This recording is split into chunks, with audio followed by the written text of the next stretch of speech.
I always thought my life with Emily was something solid, like a house built on stone. We'd been married 12 years, and sure, there were cracks. Little arguments about bills or whose turn it was to take the dog out. But nothing I couldn't patch up with a joke or a quiet evening on the couch. She was my anchor. Blonde hair always tied back in a messy bun. Green eyes that crinkled when she laughed. A voice that could soothe me even when the world felt like it was tilting. We had a routine, a rhythm. I worked long hours at the auto shop, she taught yoga downtown, and we'd meet in the middle with takeout and a bottle of wine. It wasn't perfect, but it was ours. That all shifted one Tuesday in October. I'd come home early. Some guy canceled his appointment for a break job, and I figured I'd surprise her with pizza from that place she loved on 4th Street. The house was quiet when I walked in, just the hum of the fridge and the faint jingle of our dog Max's collar from the backyard. Her shoes were by the door, her jacket slung over the chair, but she wasn't in the kitchen or the living room. I called her name, my voice echoing off the hardwood, and got nothing back. Something felt off, like the air was holding its breath. I climbed the stairs, pizza box still warm in my hands, and heard it. A low murmur, a giggle that wasn't meant for me. Our bedroom door was cracked open, just enough for me to see her silhouette against the afternoon light spilling through the window. She was sitting on the edge of the bed, her back to me, her head tilted in that way she did when she was listening hard. And then I saw him, Ryan, my best friend since high school, the guy who'd been my best man, who'd crashed on our couch a dozen times after his divorce. He was leaning toward her, his hand resting on her knee, his voice soft and teasing in a way I'd never heard him use with anyone else. I stood there, frozen, the pizza box slipping a little in my grip. They didn't see me, too wrapped up in whatever moment they were stealing. She laughed again, and it cut through me like a blade. Not because it was loud, but because it was hers and it wasn't for me. I didn't barge in. I didn't yell. I just backed away, silent as a ghost, and went downstairs. The pizza hit the counter with a dull thud, and I sat there, staring at it, letting the pieces fall into place. How long? How many times? My mind spun, but my body stayed still, like it was waiting for permission to feel anything. Hours later, she came down, all smiles and apologies about losing track of time with a friend. Ryan was gone. Slipped out the back, I guessed. I nodded, played along, ate the cold pizza while she chattered about her day. But inside, something was hardening, a knot of steel where trust used to be. I didn't sleep that night.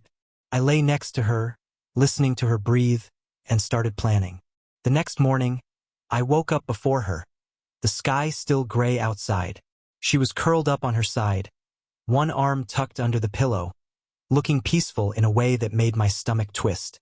I used to love watching her sleep. Now it just felt like studying a stranger. I slipped out of bed, made coffee, and sat at the kitchen table with my laptop. If I was going to figure this out, I needed evidence, not just a hunch from a half-open door. Emily was clever, though. She'd always been good at covering her tracks, forgetting to mention a late class here, a vague errand there. I'd never thought twice about it until now. I started with her phone. She kept it locked, but I knew her habits. Every morning, she'd leave it charging on the counter while she showered. I waited until the water hissed upstairs, then swiped it. Her passcode was our anniversary. Ironic, right? And I was in. Texts first. Nothing obvious under Ryan's name, just casual stuff about grabbing coffee or him asking about my work schedule. Too casual, maybe. Then I checked her yoga group chat. A lot of chatter about poses and playlists, but one message from someone named Kara caught my eye. Same time tomorrow? Don't tell Jay. Jay was me, Jason. My pulse kicked up. Kara wasn't in her contact list, and when I searched the number online, it traced back to a burner app. Ryan wasn't stupid either. I dug deeper, opening her email. Junk, mostly ads for yoga mats, a reminder about a vet appointment for Max. But tucked in the spam folder was a confirmation for a hotel downtown, 2 nights ago. Single room, paid with her card. She told me she was at a yoga workshop that night, crashing with a friend after. I'd bought it without a second thought. Now I saw the lie plain as day. I took screenshots, sent them to myself, deleted the evidence from her phone, and put it back before the shower stopped. When she came down, hair damp and towel-wrapped, she smiled like nothing was wrong. "You're up early," she said, pouring coffee. I grunted something about a busy day and watched her move around the kitchen, chatting about her plans. Every word felt like a performance now. I didn't confront her, not yet. I needed more, something undeniable, something that'd make her squirm when I laid it out. The hotel was a start, but it wasn't enough. I wanted to see how far she'd take this, how deep the hole went. That afternoon, I called Ryan, kept it light, asked if he wanted to grab a beer later. He sounded normal, maybe too normal, agreeing quick and laughing about some old story from high school. I hung up and stared at the phone, picturing his hand on her knee. Beer wasn't happening. Instead, I drove to his place when I knew he'd be at work, parked a block away, and let myself in with the spare key he kept under the mat. Dumb move, Ryan. His apartment smelled like him. Cheap cologne and takeout, and I went straight for his laptop. Password was his dog's name. Predictable. Ryan's laptop was a mess. Files everywhere, half-finished playlists, a dozen tabs open to car forums and fantasy football. I wasn't there for his hobbies. I opened his email and scrolled, hunting for anything with her name. Nothing at first, just work stuff and bills. Then I checked his trash folder. There it was, a thread with E titled Tuesday. My hands shook as I clicked. "Can't wait to see you," she'd written. "Jay's gone till late." His reply, same. Usual spot. No hearts, no mushy stuff, just cold, practical planning. The usual spot hit me hardest. This wasn't a one-time slip. This was a routine. I kept digging. Photos next. A locked folder buried in his downloads. Password protected. I tried his dog's name again. Didn't work. Then I typed her name. Bingo. Inside were pictures, dozens of them. Her in his car, laughing. Her at that hotel, stretched out on the bed in a way I hadn't seen in years. A selfie of them together, his arm around her, her lips on his cheek. My throat tightened, but I didn't stop. I copied everything to a USB drive I'd brought, wiped my tracks, and left before he got home. Driving back, I couldn't shake those images. They burned behind my eyes, every detail sharp, her smile, his smug grin, the way they fit together like I didn't exist. I pulled over at a gas station, hands gripping the wheel, and forced myself to breathe. Anger was there, sure, but it was cold now, focused. I wasn't going to explode. I was going to dismantle them piece by piece. They thought they were clever, sneaking around behind me. They had no idea what I could do when I stopped playing nice. Back home, Emily was in the living room, scrolling her phone. She looked up, all innocent. "Good day?" she asked. I nodded, muttered something about a tough job, and went to the garage. My space. Tools lined the walls, a workbench cluttered with parts. I sat there, staring at the USB drive, and started thinking.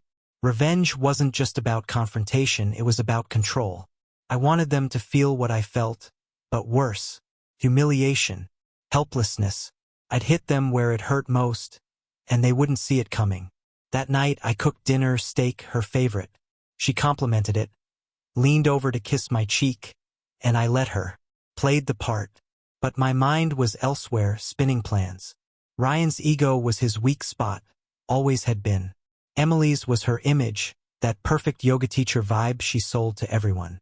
I'd strip them both bare, not with fists or shouting, but with something sharper, something they couldn't dodge. Days passed and I kept up the act. Mornings with coffee, small talk about her classes, even a laugh or two when she told some dumb story about a student. She didn't suspect a thing, and that made it easier. I wasn't just gathering proof anymore. I was laying traps. First, I needed to know more about their usual spot. The hotel receipt was a clue, but I wanted the full picture. So I followed her. Thursday night, she said she had a late class. I didn't buy it. After she left, I grabbed my keys, took the old pickup nobody'd notice, and trailed her. She didn't go to the studio.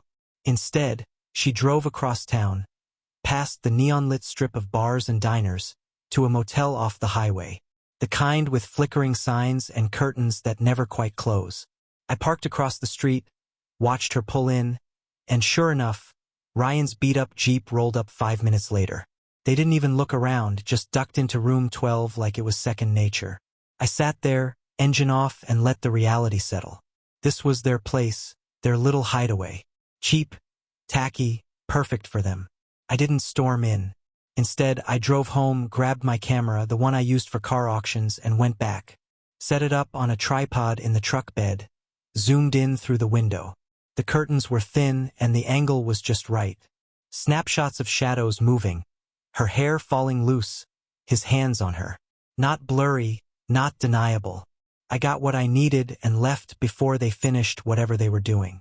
Back home, I uploaded the photos, added them to my growing file. Evidence was stacking up, but it wasn't time to use it yet. Next, I tested Ryan. Called him Friday, asked if he'd help me move some parts at the shop over the weekend. He hesitated, said he had plans, then backtracked and agreed. I knew what those plans were. Saturday, he showed up, all grins and backslaps, like nothing was wrong. I watched him closer than ever, saw the way he avoided my eyes when I mentioned Emily. "How's she doing?" I asked casual. He shrugged, said she was fine, I guess, and changed the subject. Liar. I smiled, handed him a wrench, and let him think he was safe. That night, I started crafting the revenge. Emily's yoga world was her pride. Her students, her reputation. The way she glowed when people praised her classes. Ryan's was simpler. His image as the laid-back, loyal buddy. I'd ruin both. For her, I'd expose her in front of everyone she cared about impressing. For him, I'd turn his own game against him. I stayed up late, sketching it out, dates, times, people to pull in. It'd take patience, but I had plenty of that now. By Monday, I had a skeleton of a plan, but it needed flesh. Emily's betrayal wasn't just personal, it was public, in a way. Her yoga crew, her clients, they all bought into this version of her. Serene, honest, above the mess of regular people. I'd shatter that. Ryan, too, he lived for the nods and beers from our old high school crowd, the ones who still saw him as the guy who'd have your back. I'd make sure they saw the truth. But I couldn't just dump the photos and call it done. It had to be slow, deliberate, a knife twisted just right. I started with her phone again. She'd gotten sloppier. Left it unlocked on the table while she walked Max. I scrolled through her calendar. A retreat next month, some weekend thing upstate with her yoga group. She'd mentioned it once. All excited about bonding with her students. Perfect. I crash it, not in person, but with proof.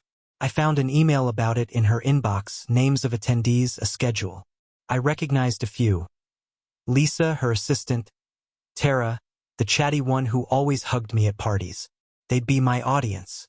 For Ryan, I went subtler. He'd bragged once about a promotion at the warehouse where he worked, shift manager, a step up. I knew his boss, Dave, from a car job a year back. Dave liked me, owed me a favor after I fixed his truck on the cheap. I called him, kept it vague, said Ryan might be distracted lately, maybe not focused on the job. Planted a seed. Dave laughed, said he'd keep an eye out. Good enough for now. Tuesday night, Emily came home late again, hair messy, claiming a last-minute private session. I didn't push. Instead, I asked about the retreat, all curious and supportive. She lit up, talked about the cabins, the meditation, how it'd be healing. I nodded, poured her wine, and filed it away. Later, I printed the photos, motel shots, hotel selfies, and stashed them in a lockbox in the garage. I wasn't ready to show them yet, but holding them felt like power, like I was taking back what they'd stolen. Wednesday, I saw Ryan at the gym. He was lifting, joking with some guys, acting like the world was his. I joined him, spotted his bench press, and dropped a line. "You ever think about settling down again?" He smirked, said he was enjoying the freedom. I smiled back, let it hang. He didn't know I was already tightening the noose. Step 1, isolate them. Step 2, destroy them. It was coming together, and they were clueless. Thursday morning, I woke up with a clarity I hadn't felt in weeks. The anger was still there, simmering, but it had purpose now. Emily was humming in the kitchen, flipping pancakes like we were some happy little family. I watched her, spatula in hand, and wondered how she could stand there so calm, knowing what she'd done. But that was her strength, compartmentalizing, pretending. I'd use it against her. She kissed my forehead before I left for work, and I let her, tasting the lie on her lips, fueled me. At the shop, I called Lisa, Emily's assistant.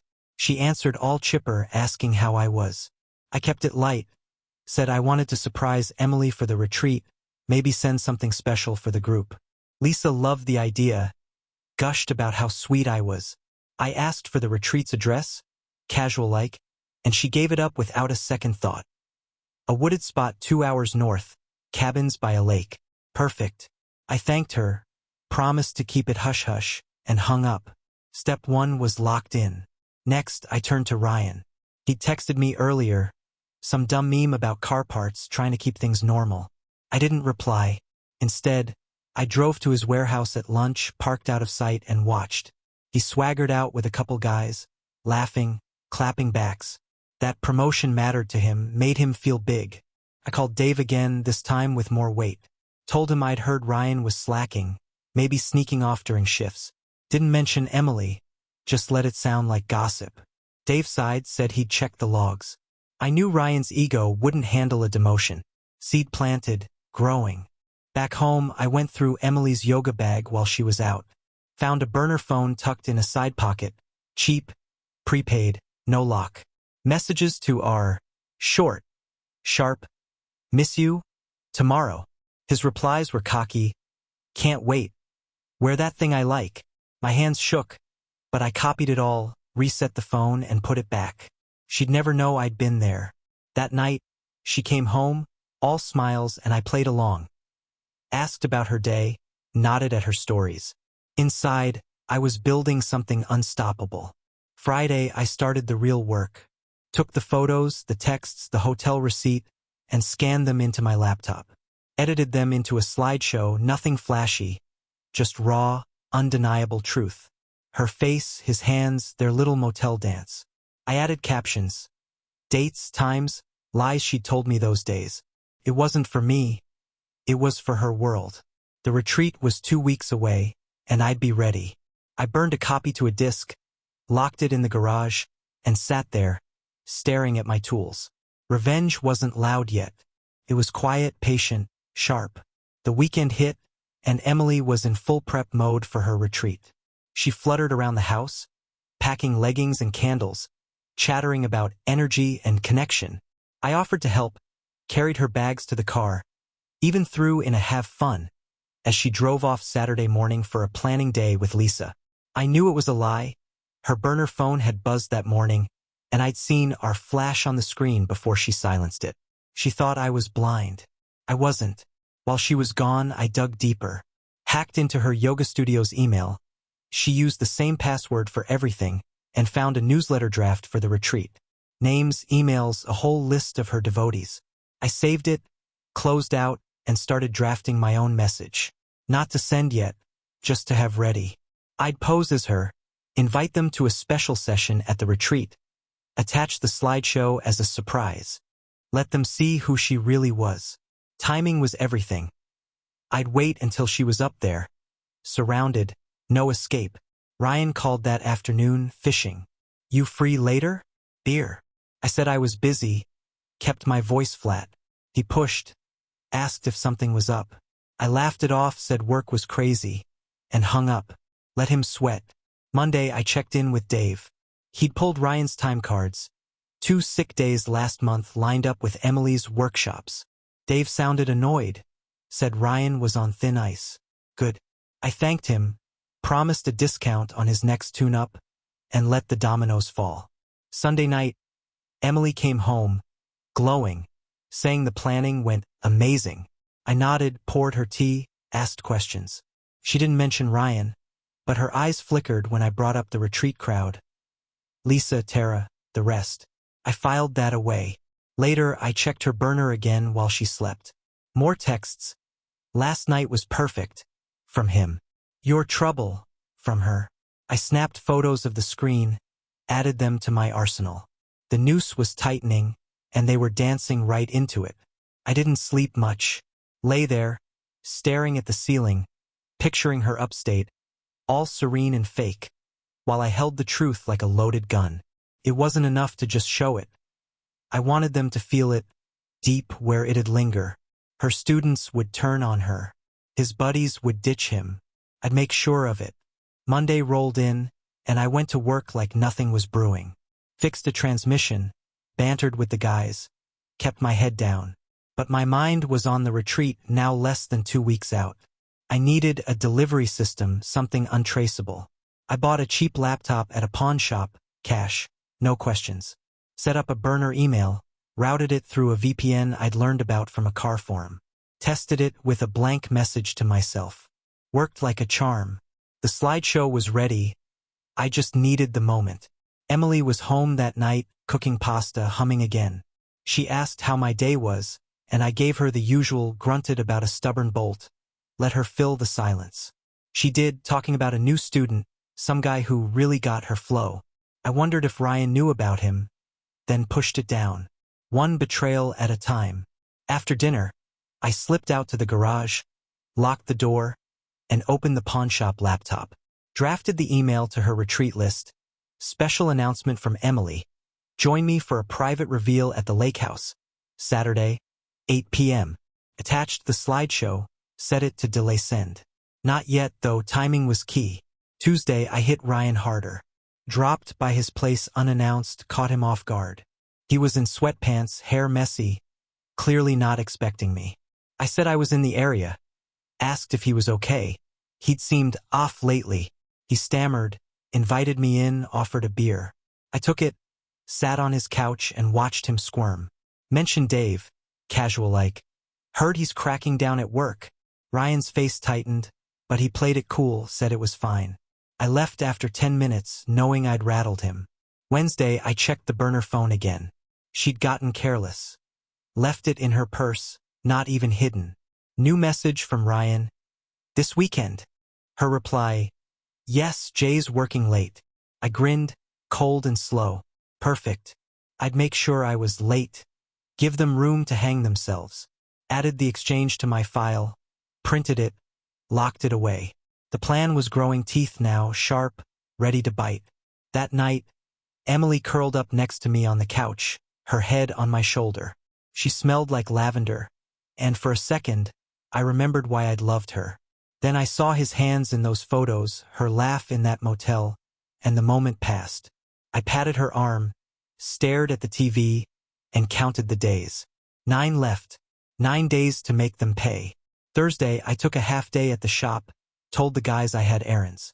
Drove to the motel instead, their usual spot. Parked across the street, waited. Sure enough, Ryan's Jeep pulled in around noon, Emily's car 5 minutes later. Same room, same routine. I didn't need more photos. I just wanted to see it, feel the weight of their arrogance. They stayed an hour, left separately, like that made them clever. I followed Ryan this time, kept my distance. He stopped at a bar downtown, met some of our old crew. I watched through the window, him laughing, buying rounds, playing the big shot. I take that from him soon. Back home, I finalized the email. Set the send time for Saturday of the retreat, 7:45 p.m. Right before her special session. Her students would open it, see the slideshow, and she'd walk into a room of whispers and stares. No explaining that away. For Ryan, I had something else. I'd printed flyers, his face, her face, a motel shot, text from their burner chat. Miss you. Nothing fancy, just facts. I'd hit his bar, his gym, his work with them. Anonymous, untraceable. Let his world unravel while hers did. Friday, Emily was all about the retreat again. Packing, planning, glowing. She asked if I'd miss her. I said sure, kissed her cheek, and watched her buy it. Ryan texted me asking to hang out Sunday. I said I'd let him know, left it vague. He didn't push. Good. That night, I tested the laptop again, made sure the VPN held. Everything was set. I slept better than I had in weeks, dreaming of their faces when it all hit. Saturday, she left early, bags in tow, promising to call. I waved her off, then got to work. Printed 50 flyers, stuffed them in a bag. Drove to Ryan's bar, slipped a few under windshields, taped one to the door when no one was looking. Hit his gym next, left some in the locker room scattered like trash. Warehouse was last. Slid a stack into the break room mailbox. By dusk I was done, back home, waiting. 1 week to go. Sunday, Ryan called, sounding off. "You hear anything weird?" he asked. I played dumb, said no, asked what he meant. He mumbled about some jerk leaving stuff around, wouldn't say more. I smiled, said it was probably nothing, and hung up. The seed was sprouting. Emily texted later, all bubbly about the retreat setup. I replied with a thumbs up, kept it short. Countdown was on. Monday, I went back to routine, shop, oil changes, small talk. Kept my phone close, waiting for ripples. Ryan didn't call, but I saw him drive by the shop. Slow, like he was looking for me. Didn't stop. Good, he was rattled. Emily texted midday, "Miss you. Retreat's going great." I sent a heart emoji, nothing else. She'd be oblivious until Saturday, and that was fine. I wanted her high before the fall. Tuesday, I checked in with Dave. He sounded gruff. Said Ryan had been late twice, distracted, and those flyers didn't help. "Guys are talking," he said. "Not good for morale." I acted surprised, offered sympathy, suggested maybe Ryan needed a break. Dave grunted, said he'd handle it. I hung up, picturing Ryan's face when the axe fell. Step 1 was working, he'd lose that promotion, maybe more. Wednesday, I drove upstate, scoped the retreat spot. Cabins by the lake, just like Lisa said. Quiet, remote, surrounded by pines. I parked a mile off, hiked in, watched from a ridge. Saw Emily leading a group, all serene and smiling. Her students followed her like she was some guru. I stayed an hour, mapped the layout, where the lake house was, how the paths connected. The email would hit Saturday night, right when they'd gather there. I'd be back home, alibi tight, watching it burn from afar. Thursday, Emily called, voice bright. "It's so peaceful here," she said. "You'd love it." I said I bet, asked about her plans. She mentioned the special session Saturday, some big closing thing. I told her to have fun, kept my tone warm. Hung up and checked the laptop. Email was queued, VPN solid. Flyers were out there, doing their job. Ryan hadn't called again, probably too busy scrambling. Friday, I stayed late at the shop, finished a job, then locked up. Drove home, poured a beer, and sat in the dark. Tomorrow it'd hit. Emily's world would crack open, her students, her reputation, gone. Ryan's 2 friends turning, job slipping. I'd built it slow, piece by piece, and now it was ready. I didn't feel joy, not yet. Just a cold, steady satisfaction. One more day, and they'd know what betrayal cost. Saturday morning dawned gray and heavy. The kind of sky that promises rain but holds off just to keep you guessing. I stayed home, kept busy, fixed a leaky faucet, walked Max, anything to kill time. Emily's retreat was in full swing upstate, and Ryan was somewhere out there, probably nursing a hangover or dodging whispers about those flyers. My laptop sat on the kitchen table, lid closed, the email queued and ticking like a bomb. 7:45 p.m. was the trigger. I didn't need to be there to see it. I'd feel the shockwaves from here. Midday, I got a text from Tara, Emily's chatty student. "Hey Jason, you coming up for the retreat? Emily's killing it." I grinned. Typed back, "Nah, stuck at work. Tell her I said hi." Tara sent a thumbs up, clueless about what was coming. I pictured her opening that email later, her face twisting as the slideshow rolled. Emily's whole crew, Lisa, Tara, the rest, they'd see it all. I leaned back, sipped coffee, and waited. Around 3, Ryan called. His voice was tight like he'd rehearsed it. "You seen those flyers around? Someone's messing with me, man." I played dumb, asked what they said, sounded concerned. He dodged, muttered about stupid rumors, then hung up quick. "Too late, buddy." The bar crowd, the gym rats, his warehouse crew, they'd already seen enough. Dave had probably called him in by now, asking questions. I didn't need to push anymore. The machine was running itself. Evening crept in, and I kept the TV off, the house quiet. At 7:30, I opened the laptop, checked the VPN, watched the clock. 7:45 hit, and the email fired straight to 32 inboxes, her retreat list. Subject: a special reveal from Emily. I imagined it. Them gathered at the lake house, phones buzzing, screens lighting up with her face, his hands, motel shadows, whispers turning to gasps, eyes darting to her. No yoga pose could stretch her out of that. I closed the laptop, poured a beer, and sat on the porch. Step 1 done. An hour later, my phone rang. Emily. I let it go to voicemail. She tried again 3 times, rapid fire. Then a text, call me now. I didn't. Let her stew. Ryan texted too. What the hell, man? I ignored him. The silence was loud now, theirs and mine. I finished my beer, watched the stars, and felt the first real calm in weeks. They were scrambling, and I was still. Sunday morning, I woke to a dozen missed calls. Emily, Ryan, even Lisa. Voicemails piled up, but I didn't listen. I knew the gist. Panic, excuses, maybe tears. I made coffee, fed Max, and checked the burner emails replies. Chaos. Tara? Is this real? Lisa. Emily, what's happening? A few others, angrier, demanding answers. No one defended her. Good. Her perfect little world was ash now, and she'd lit the match herself. Emily got home around noon, eyes red, hair a mess. She stormed in, dropped her bags, and stared at me like I'd grown horns. Did you do this? She hissed. I shrugged, sipped my coffee, said, do what? She flung her phone at me. Screenshots of the slideshow, texts from students quitting her classes. This? She yelled. I set the phone down, looked her in the eye. Looks familiar, I said, calm as ice. You should have locked your phone better. She froze, mouth open, then started babbling. How it wasn't what it looked like, how Ryan didn't mean anything.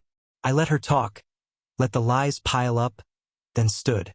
I saw you, both of you, months ago. Her face crumpled, but I didn't stop. Hotel, motel, burner phone. You're not that smart, Em. She sank to the couch, hands shaking, but I didn't feel sorry. I grabbed my keys, walked out, left her there. Max came with me, loyalty I could count on. Drove to Ryan's next. He was outside, pacing, phone in hand. Saw me, paled. Jason, listen. I cut him off, tossed a flyer at his feet. Save it. Everyone knows now. He lunged, grabbed my shirt, begged me to fix it. I shoved him off hard. You fixed it yourself, I said, and left him there, dirt-streaked and small. His Jeep had a flat tire. Wonder how that happened. I didn't look back. That night I stayed at a motel. Ironic, right? And planned the next hit. Emily's career was toast. Ryan's rep was shredded. But I wasn't done. They'd feel this for years. I slept sound. No dreams. Just quiet. Monday I called a lawyer. Not for divorce yet, just options. Guy named Mark, gruff but sharp, said I had a solid case if I wanted to push it. Infidelity wasn't much in court anymore. But the public humiliation angle? That could sting her financially, especially with her yoga gig tanking. I told him to hold off, keep it in his back pocket. I wasn't ready to let her off that easy. Emily blew up my phone all day. Texts, calls, apologies that turned to threats. I'll tell everyone you're crazy, she wrote. I saved it all, forwarded it to Mark. Evidence was my friend now. Ryan showed up at the shop mid-morning, wild-eyed, begging. Said Dave had cut his hours, his buddies weren't answering him. You ruined me, he whined. I wiped my hands on a rag, looked at him. You ruined you, I said. Get out. He left, tail tucked. Afternoon, I checked her studio's social page. Reviews were crashing, students posting about trust issues, unprofessional conduct. Someone leaked a retreat photo. Emily mid-yell, surrounded by stunned faces. I didn't start it, but I didn't stop it. Her image, her pride, was bleeding out online, and I watched it spread. By evening, the studio announced a temporary closure. Perfect. Tuesday, I went home. Emily was gone. Bags packed. Note on the counter, I need space. Fine by me. I changed the locks, had Max sniff around like nothing happened. Found a stash of her yoga flyers in the closet. Tossed them in the trash. House felt lighter already. That night, I called Tara, played sympathetic. Heard it was rough up there, I said. She spilled. Emily's meltdown, students walking out, Lisa quitting. She's done, Tara said. I thanked her. Hung up. Smiled. Revenge wasn't over. I'd hit their wallets next, hers and his. Slow, legal, brutal. They'd built this mess. I'd make them live in it. Wednesday, I dug into their money. Emily's yoga income was drying up fast. Cancellations, refunds, no new signups. I knew her accounts, we'd shared a joint one for years. She'd siphoned some to a separate savings, thinking I wouldn't notice. I did. Called the bank, froze it, joint asset, my name on it. She'd scream, but it was locked till court said otherwise. Mark liked that move, said it'd squeeze her. Ryan was trickier. No shared funds, but he lived paycheck to paycheck. Warehouse job, bar tabs, that Jeep he couldn't afford. I'd heard from Dave he was on probation now, one slip from fired. I mailed an anonymous tip to his landlord. Flyers included. About unreliable tenants. Rent was due soon.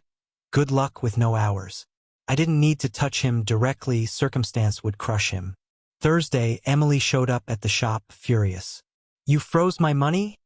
She yelled, customers watching. I stayed calm, said it was ours, not hers. She cursed, stormed off. A client asked if I was okay. I nodded, went back to work. Her tantrum just dug her deeper. Witnesses saw her unraveling. That night, she emailed me. All caps, give it back or else. I forwarded it to Mark, let him stack it with the rest. Friday, Ryan's Jeep got towed. I'd seen it on a tow truck social post, tagged near his place. Landlord must have moved fast. I drove by his apartment. Lights off, no sign of him. Word was he'd crashed with a cousin, scrambling for cash. I didn't gloat, just kept going. Emily's studio page went dark, deleted. Her retreat crew started a rival class, poached her last students. She was invisible now, and he was broke. I slept easy, Max at my feet. Saturday, I took stock. House was mine, bank was mine, they were shadows of themselves. One last twist left. Something to seal it. I'd wait for the right moment. Let them think it was over. It wasn't. Sunday, I cleaned the garage, sorted tools, found peace in the clank of metal. Emily's silence was deafening. No calls, no texts. Ryan vanished too. No trace beyond rumors he'd left town. I'd won, but it wasn't enough. Revenge needed a capstone, something they'd carry forever. I pulled the lockbox out, flipped through the photos, the texts. One stood out. Her in that motel, laughing, carefree. I'd use it. Monday, I met Mark. Showed him everything, screenshots, emails, her threats. He grinned. Said we could sue for emotional distress. Hit her with legal fees she couldn't pay. Ruin her credit too, he added. I nodded, signed the papers. She'd get served soon. Drown in debt while her name stayed mud. For Ryan, I mailed a package, USB drive, all the evidence, addressed to his ex-wife. She'd hated him since the divorce. She'd spread it wider than I ever could. Tuesday, a process server confirmed Emily got the lawsuit. She called, sobbing, begging me to stop. I'm sorry, she said, voice cracking. I listened, then hung up. Sorry didn't fix it. Wednesday, Ryan's ex texted me. Didn't know how I got her number, but she'd seen the drive. He's done, she wrote. Thanks. I didn't reply. His past caught up and I'd handed her the rope. Thursday, I sold Emily's yoga gear, mats, blocks, all of it on a local site. Cash in hand, house clear of her. Studio was officially shuttered. Per a news blurb, creditors were circling. Ryan's cousin kicked him out, per a mutual friend. Sleeping in his towed Jeep now, if he'd even gotten it back. I didn't check. Didn't need to. They were ghosts hollowed out. Friday, I took Max for a long walk. Felt the air shift. Crisp. Clean. No weight left. Emily's life was a legal mess, Ryan's a gutter. I'd stripped them bare, slow and sharp. Left them nothing to rebuild with. Sat on the porch that night, beer in hand. Max snoring beside me. It was over. They'd betrayed me. built their little lie, and I'd burned it down. Not with noise or fists, but with patience, with proof. I didn't feel joy, just a quiet, steady triumph. And that was enough.